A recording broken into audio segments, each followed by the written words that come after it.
Hello বন্ধুরা, সকাল সকাল রেডি হয়ে আমরা যাচ্ছি হচ্ছে বানেশ্বর মন্দির। আমরা বলতে আমার সাথে অনেকে আছে, তোমাদেরকে পরে দেখাবো। তো ওম নমঃ শিবায় দিয়েই শুরু করা যাক ভিডিওটা। এটা হচ্ছে আমাদের new family member Mahindra XUV 400, যত সম্ভব, আমি শিওর না গাড়িটার নাম, এমন টাইপেরই ছিল।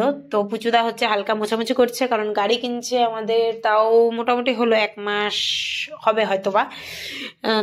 তো আমাদের গাড়িটা পূজা দেওয়া হয়ে ওঠেনি, সবার এত বিজি শিডিউল থাকে, যার জন্য আমরা আজকে ফাইনালি সময় পাইছি। আজকের দিনটাও ভালো ছিল, সোমবার ছিল। তো আমরা যাচ্ছি, আর রাস্তায় যেতে যেতে দেখি অনেক হিমঘরে ঢোকানোর জন্য আলুর গাড়ি। এগুলো সব দেখতে দেখতে আমরা পৌঁছায় গেলাম হচ্ছে মন্দিরের ভেতরে। বানেশ্বর মন্দিরে আজকে প্রচন্ড ভিড় ছিল, কারণ সোমবারে আর এই মাসটাতে সবাই জল ঢালতে আসে, যার জন্য অনেক ভিড় ছিল। আর এই যে লাইনটা তোমরা দেখতেই পাচ্ছ, অন্য কয়েকবার আমরা আসছি, যে কয়েকবারই, কিন্তু ভিড় একদিনও ছিল না, কিন্তু আজকেই মোটামুটি ভালো ভিড় ছিল। তো সন্দীপরা হচ্ছে সব জায়গাতে থাকাতে জল দিয়ে দিচ্ছে, কারণটা দিতে লাগে। তারপর সন্ত গিয়ে পুরোহিতকে ডাইকে আনলো, আর পুরোহিত আসার পর পূজা স্টার্ট হয়ে গেল, আমাদের গাড়ির পূজা। তো পুরোহিত মশাই পূজা করতেছে, আর আমরা ওখানে ঝুড়ি নিয়ে দাঁড়ায় আছি, কারণ এটা শেষ হলে আমরা আবার ভোলেনাথের ওখানে পুজো দিতে যাব।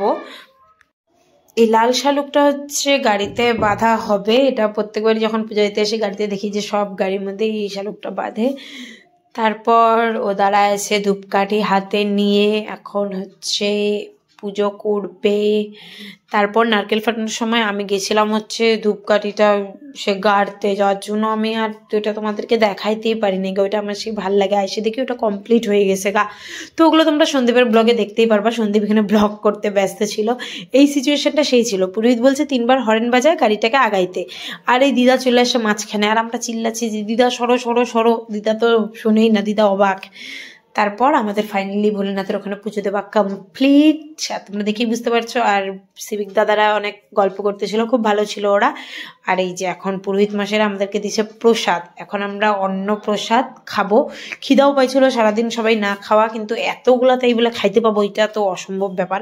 তাও খাওয়া দাওয়া করলাম, প্রসাদ যেহেতু ফেলা যায় না। খাওয়ার পরে আমরা আবার মন্দিরের এখানে আসলাম, তো মন্দির বন্ধ হয়ে গেছে। ভাগ্যিস আমরা ঠিক টাইমে আসছিলাম, আর একটু পরে আসলে মন্দির বন্ধ হয়ে যেত। আর মোটামুটি খালিও হয়ে গেছে। এখন হচ্ছে এখানে এসে দেখলাম যে বেশ ভালো আসতেছে, তো বৌদিকে বললাম বৌদি আসো, এখানে এসে ভালো আসতেছে। তো আমরা এগুলো নাটক করতেছিলাম, করতে করতে এদিকে দেখি গাড়ি ওদের ঘোরানোও শেষ। তো চলো এখন গাড়িতে বসা যাক, বেশি এখানে কথা বললে আবার ওরা চিল্লাবে। তারপর গাড়িতে বসলাম, আর এই যে এখন আমরা বাড়ির পথে রওনা দিচ্ছি।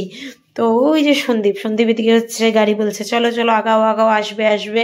ও ওইভাবে করে করে গাড়িটাকে পাসিং করতেছিল, কারণ জায়গাটা একটু ছোট, তো আর গাড়িটা একটু চওড়া বেশি, যার জন্য একটু অসুবিধা হয়। আর এদিকে হচ্ছে সুকান্তকে সব ফ্যান্সরা ঘিরে ধরছে আর কি, সব ফিমেলস ফ্যান্সরা, তো ফটো শটো তুলছে। তারপর আমরা ফাইনালি বেরোয় গেলাম। এখন হচ্ছে আমরা এরপরে যাব হচ্ছে ওর বাড়ি, ওর বাড়ির থেকে প্রসাদ টোসাদ সবাইকে দিলাম। দেওয়ার পরে তারপর আমার আবার তো ডিউটি আছে জানোই। তো আমরা যে বেরোয় গেছি, আজকে ফার্স্ট টাইম নিউ গাড়িতে ফ্রন্ট সিটে বসছি, যার জন্য খুব ভালো লাগছিল। আমি বললাম একটা স্মৃতি হয়ে যাবে, একটু পোজ দাও।